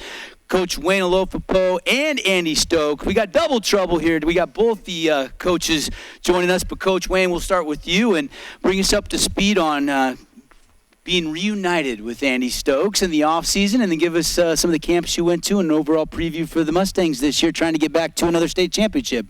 Yeah, for sure. Being reunited with Andy was a no-brainer. It was, I heard that he had some interest in coming back to St. George for family and whatnot. And so when I heard about that interest, I obviously reached out and did everything I could to get him to come over to Crimson. Andy is good enough where he could coach anywhere he wanted to, but I think we were both at a point where we just felt like a reunion was necessary. I know you asked about a year ago when we played Timpview, asked Andy on that show and myself if there was ever an opportunity, and I think in the back of our heads we've always, figured that there would be if it ever made sense, whether if I ever ended up north or him down here. We just have known each other for a long time, and we trust. There's a big trust factor there that you just can't replace, and so with that relationship, we're just grateful to have Andy. It's been great to have him. With that being said, obviously, with Andy comes, a new offense and some other things that he does as far as the weight room and things for us. And so it's really helped our off season. I mean, Andy started in our weight room somewhat late. We had, Jake Ray, who was doing our weights for a couple years. He left end of May, and Andy took over June 1st for us in the weight room and has really helped our guys come along in that regard. And, from the explosion and power and speed and agility, it's been really good for us. And then summer's been great for us. We went to a few 7-on-7s, Weber State, Utah Tech, and University of Utah, and competed well at all of those, and super proud of how our team has just kind of come along and developed. And then we had summer camp at SUU, which is always a favorite for us. We haven't done that for a couple of years, and so we were able to go back to SUU this year and play some really good teams like Orem and American Fork and Arborview and teams from all around. And so it was really good to go out there and really put some things to the test and see who we are and where we were and, exactly what we needed to work on when we came back to fall camp. And so we've been focusing on those things post-summer camp and trying to get things right. Before we get into meeting and talking with the players, Still Barbin, Parker Andrus, Jay Sweeten, Boston Adamson, and Luke Childs, we got to hear Andy's version of exactly how he couldn't lure Wayne up north, so he had to come back down south. Oh, I think we went up there in the first place. We felt prompted to go up there, and it turned out to be a really good decision for our family. And now we feel like we're over that mountain in our family life, and we felt like it would be important for our kids to be raised down here with both of our families that are all down here. So I'm grateful that Wayne gave me an opportunity to come down here and coach still, and just a great opportunity to be with these kids. So from my side, they welcomed me into the family, and it's been awesome. So tell me what your strategy kind of looks like. Obviously, don't give too many details, but tell me, what are you guys looking like? Is it all about speed? Is it about agility? Is it about strength? Where are you guys at? As a team? Yeah. We got some fast kids. We got some great athletes. They've done a fabulous job over the last 5 years putting together a phenomenal culture, and that's where the foundation starts. So you can't really do anything strategically unless your culture is sound, and the culture here is good. So whatever fits our kids, that's which way we go. We got some great athletes out there, and our defense is stellar. I think that offensively we're a work in progress, but we got some nice pieces, and the kids are picking it up really well, and we'll see how we develop throughout the season. I was just going to ask that question, Coach Stokes, is you've got some key returners. You got 5 on the offensive side of the ball, but a lot of them are in key positions. Are they picking up on your terminology, and how are they grasping that offense? Well, we've tried hard to combine what they already know and with my system, so we've used a lot of the language that they know. We've kept it. And a lot of the stuff that they already had was really good stuff, so we just wanted to keep that in and keep it rolling. They say if it's working, let's not fix it. So a lot of that stuff we just kept the same. The kids have been phenomenal when we install. They pick it up really fast. They execute it well, and the best thing about them is you go to practice, you go to film, you correct things in film, and the next day of practice, they're all right in it. So they do a really good job being coached and taking coaching. I have to ask, was it weird putting on red after wearing blue for so long? No, you know what I mean. When you've been around the football world like I have, I mean, at this point in my life, it's about relationships. You know what I mean. So I'm gonna go wherever the best relationships are for myself and my family. And one of the big things was my kids. They're growing up. I want them to play in Wayne's program. So color-wise, I mean, they're just colors, man. Yeah. It's the family part that matters. Yeah. Yeah, it was weird seeing him wear orange. I'm glad Wayne doesn't have to prep for your 2-quarterback Temp U offense the last couple of years. The first year was a heck of a game, but you got him pretty good last year, Andy. The first year was a rough game, man. They took us all the way to the last 30 seconds. And then last year, we had a phenomenal group up there last year, up front and offensively. So it was a tough group to stop. Wayne, have any comments on that? You glad you don't have to coach against him now you're back together? Absolutely. Yeah, you know, it's fun to compete against your friends, but it's a lot more fun to coach with them. And I think that's something Andy and I learned when we both, you know, when he left Dixie for Timpview, and then I stayed one more year with Coach Monkers, and then I left, obviously, and then, you know, the last 4 years, you know, you realize, like, man, the grass isn't always greener, you know, and sometimes you realize what you had, and you're like, hey, not very often you get to bring those type of things back together, and we kind of lucked out. But, yeah, I'm glad we don't play Timpview, but our preseason isn't no slouch either, so. Yeah. Let's get to some of the players over here. We'll start with Steele. Now, last year, you know, we can say it was a successful year. Just fell short, obviously, in the championship game. What kind of fire does that light under you guys to come out and say, hey, we know we're good enough to be a state championship team? What are you guys looking to do this year to make that actually happen? I feel like it also, like, it sucks, but it also helps us get better, especially this season where we're seniors. It's our last ride, so we gotta make it count. Boston, Jace, Luke, we're going to come back to you, but I'm going to go all the way down to the end to Parker, because Parker, and I don't mean this in any kind of a weird way or anything, but you got nice legs, bro. Thank you. My goodness. Appreciate it. You probably got the biggest androus legs I've ever seen, and that's a compliment to you, right? Yeah, that's right. Hey, you faced your arch rival in the state championship game last year. How does that fuel you in the off season and looking forward to this season? I don't know, that state game, it was tough.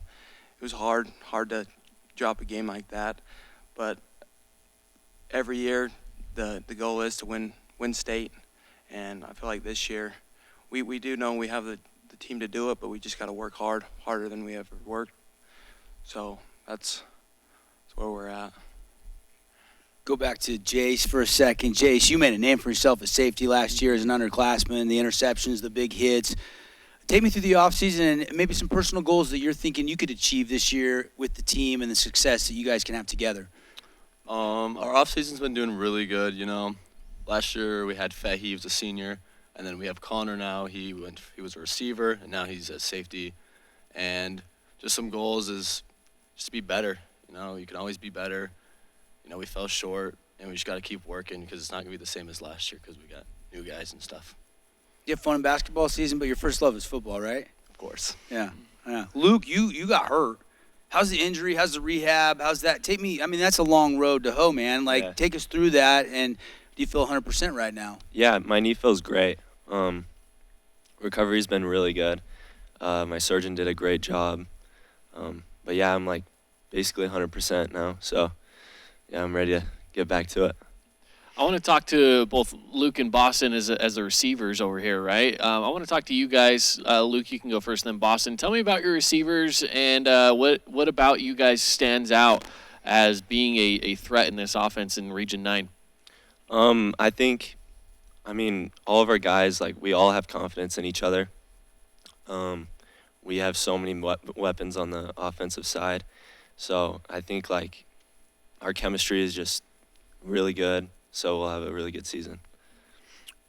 Still back-to-back baseball state championships. You, McKay Ride, a couple other your teammates that played baseball and football.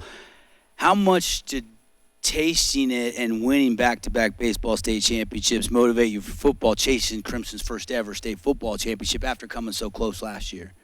Well, it motivated me a lot.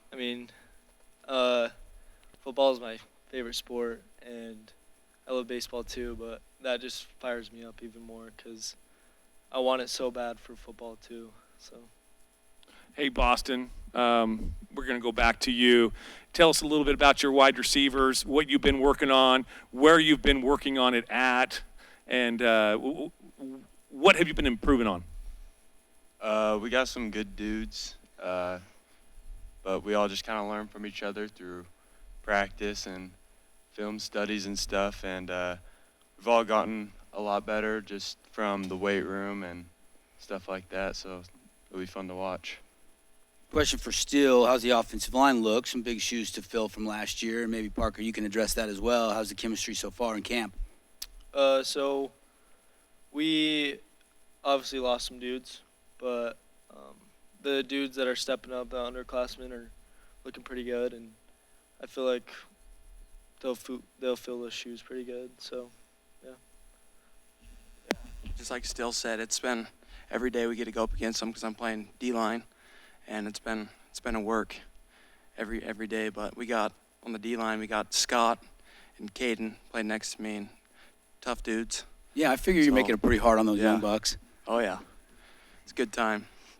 Coaches, Andy, you and Wayne gonna try to steal some guys away, or are you gonna try to platoon? I mean, what's that like when you're saying offense or defense for this guy? You guys try to figure it out and keep guys fresh throughout the course of the season. Yeah, that was Andy's probably biggest gripe when he got here was he said, you've been being greedy. You know, when he came and found out Parker was on D-line after starting O-line for 2 years. And so we've gone back to kind of being a draft now where he's like, yep, no, you're not going to just take over and take all the guys anymore. We're going to compete for some guys here. But, no, in all seriousness, our strategy's always been, ever since we were at Dixie, is to platoon and develop guys. I think it's a good thing for us for the long-term game, especially as you're trying to make a long playoff run. As well as for coaches. I firmly believe in development. I firmly believe that prepping 22 guys forces your coaches to coach. I mean, there's no doubt we could have multiple guys on our teams play both sides of the ball, but I think it helps the program as a whole and the coaches as well to really level up in regards to development and coaching by prepping 22 starters and 22 backups and so on and so forth. So I think that's super important to have a long-term championship program. Hey, Steele, I'm going to go back to you for one more question. You carry the last name of Barbin. I asked Jackson this a little bit earlier. Man, there's been Barbins all over the region, from uncles to now cousins and everything like that. Is there a little pressure with that Barbin last name to perform well? I mean, a little bit, but, just a Barbin, so you got to. I think that is the exact same answer that Jackson gave. Pretty much, yeah. Short and sweet. Short and sweet. I love it. Any more final questions for coaches, players? Mustangs. I got one more. September 8th, Wayne, you got that circled. That's going to be a fun one at your place. It's the rematch. I know we'll be there. Fan Sports Network will have it. I know KSL's coming down. There's going to be a little fanfare for that rematch. Yeah, it's a great game, but every game's going to, like I said, we've got the number 1 team in 3A right out the gate. We got Bingham, right, number 3 team in 6A, and then we got the 4 team in 5A in Springville. And so, we got a lot more games before that game that we got to focus on. Like I mentioned, our preseason is pretty dang tough. And then in our bye week, we played a 4th team in 4A, which is Stansbury. And so, no slouch of a schedule this year. And so, hopefully those games that I just mentioned will prep us for September 8th. But, we'll just, not try to be cliche-ish or anything, but we got a lot of other games on our mind before we get there. Love it. Crimson Cliffs Mustangs, Coach Lovepoke, Coach Stokes, welcome back to Region 9, Coach. We missed you. Still Barbin, Parker Anders, Jay Sweeten, Boston Adamson, and Luke Childs representing the rest of their teammates, obviously, that aren't here. Mustangs going to have a bunch of games right here all season long on the Fan Sports Network. Thanks for the time, guys. Have a safe, successful season. Hopefully we'll see you in the state championship again. Thank you. Thanks, Dev. Thank you. Not done yet. We're going to take a break, but when we come back, we're going to talk about preseason poll, the all-region preseason teams. We'll have a little recap for you, so don't touch that dial.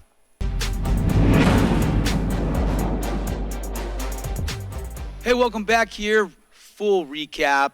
We're going to talk what stood out. We're going to get to our preseason poll and our preseason all-conference first team and second team all coming your way, but First of all, we want to thank Reach Higher Athletics for hosting us here. If you haven't taken a look at their facility, soccer, basketball, baseball, it doesn't matter what sport you play, volleyball, they've got a great facility here, so check out Reach Higher Athletics. And then all of our other great sponsors, and you're going to hear those local businessmen and women all season long right here on the Fan Sports Network. Privilege, Devin Dixon, Caden Formaster, Mark Musgrave, to bring you another exciting media day. And Caden, I'll start with you and just maybe a couple, 1-2 things that really stood out as we talked to all the coaches and players representing the schools in our region.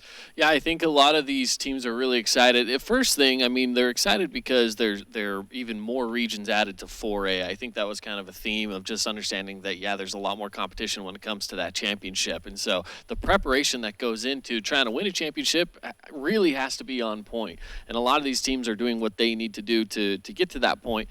And one of the things we mentioned before is there's only a couple returning quarterbacks, right? Which that's your general out there on the field. So that's going to be something interesting to see this upcoming season is who are the other guys that we're going to see under center from these other programs that they didn't have their guy return last year. So that's going to be interesting as well. You're right. Still Barbin and Coden Lunt are the only two. Now, Bo Wall did start 4 games when Noah Fuitalolo was hurt, but he wasn't their normal starter. So 5 new quarterbacks coming in the region. Adam Moore sounds like maybe has an edge at Pineview.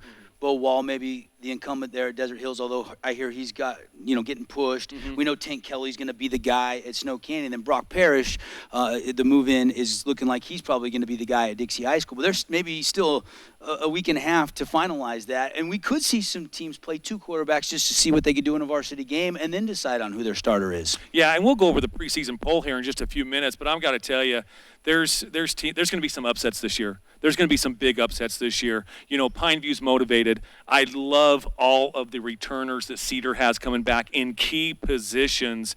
There's definitely going to be some upsets this year in Region 9.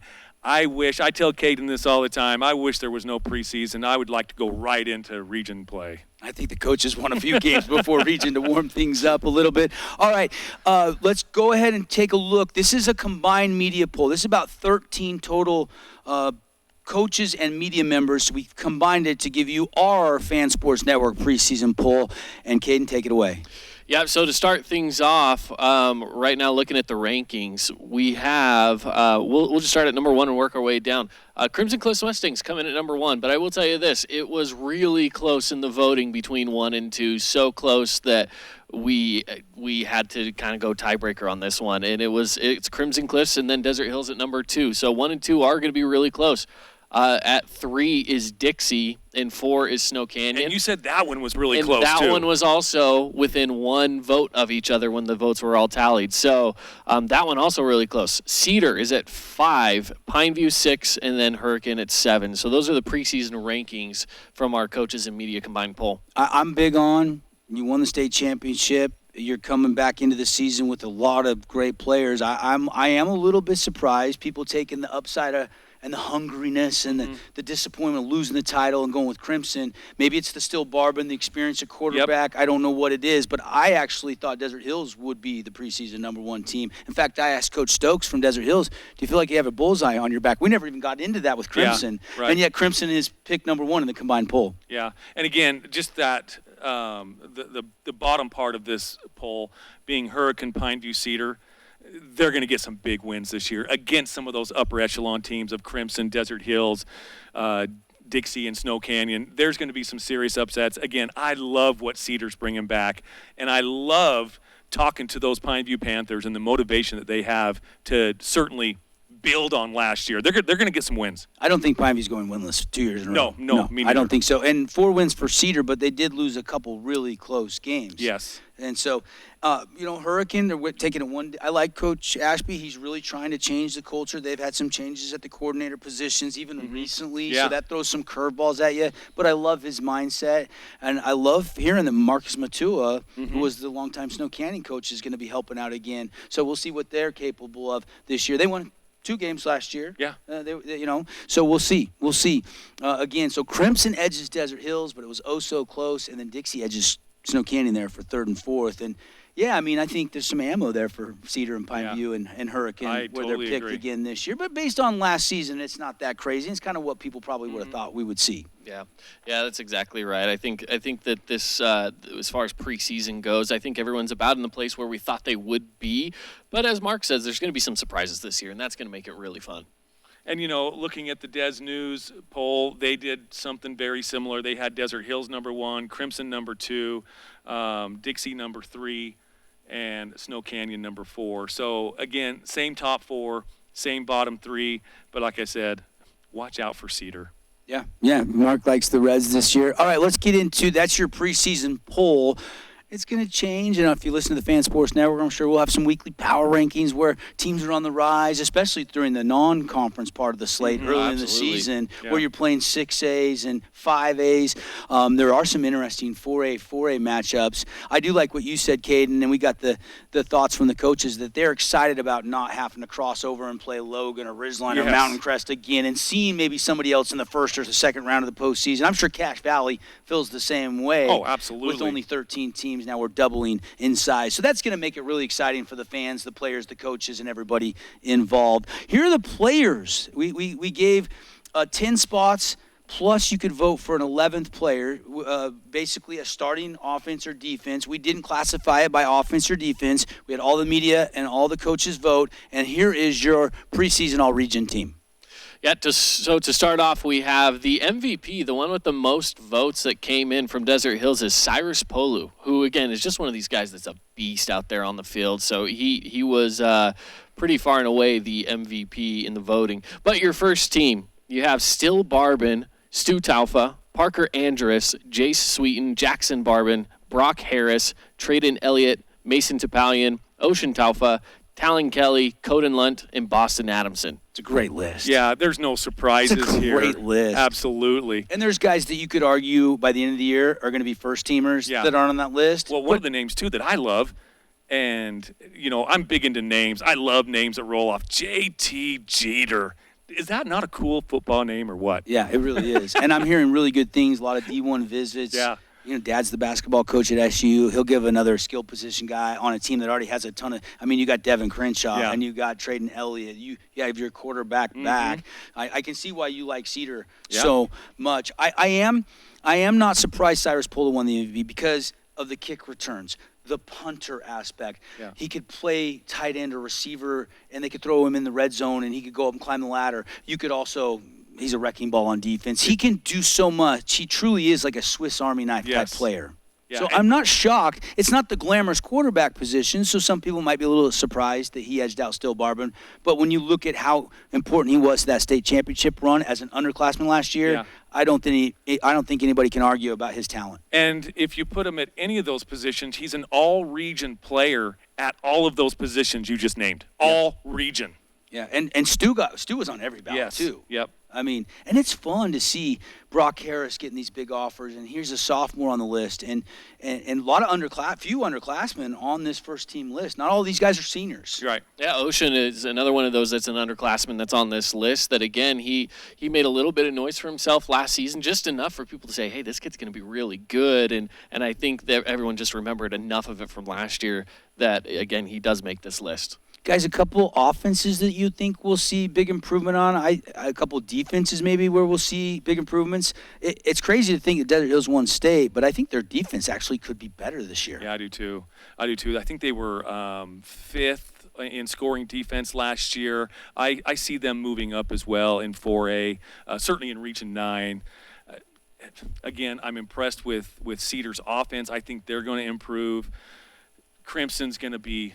Coach Stokes is back. Yeah, Coach Stokes is back. So that offense, is going to have some wrinkles to it as well.